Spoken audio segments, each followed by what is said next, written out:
You can support In the Past Lane with a donation via Patreon or PayPal. Just go to inthepastlane.com and click on support. Thanks. Whoa, hit the brakes. You've arrived at the #1 drive-by for American history. Welcome to The Pit Stop.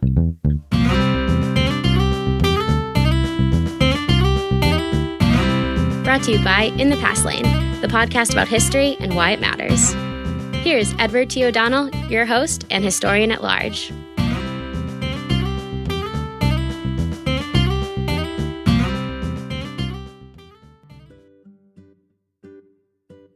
Hi, everyone. Welcome to The Pit Stop, your Monday morning source for history on the go in just about 5 minutes.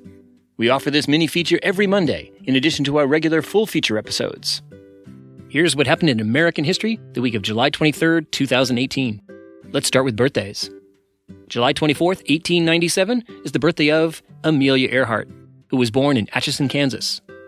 Earhart was a famous aviator who broke many records and achieved many firsts, including being the first woman to fly solo across the Atlantic Ocean. Sadly, Earhart died in 1938 when her plane was lost somewhere over the Pacific Ocean.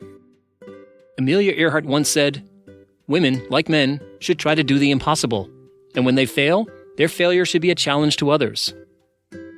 July 25th is the birthday of Henry Knox, who was born in 1750 in Boston, Massachusetts.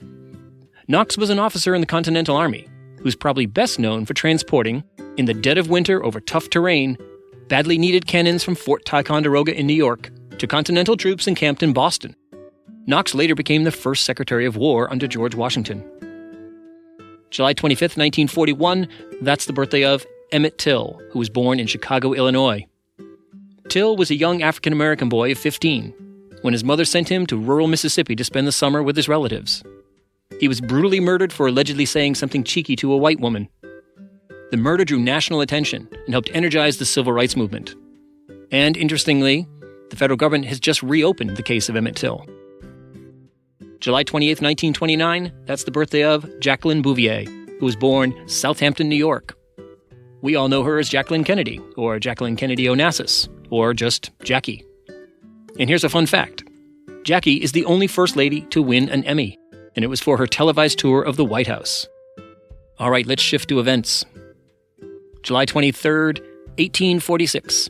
That's when Henry David Thoreau spent a night in jail in Concord, Massachusetts, for refusing to pay his taxes.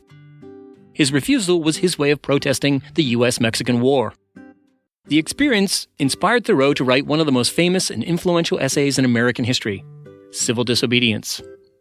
July 26th, 1948, that's when President Harry Truman issued Executive Order 9981 that desegregated the nation's armed forces.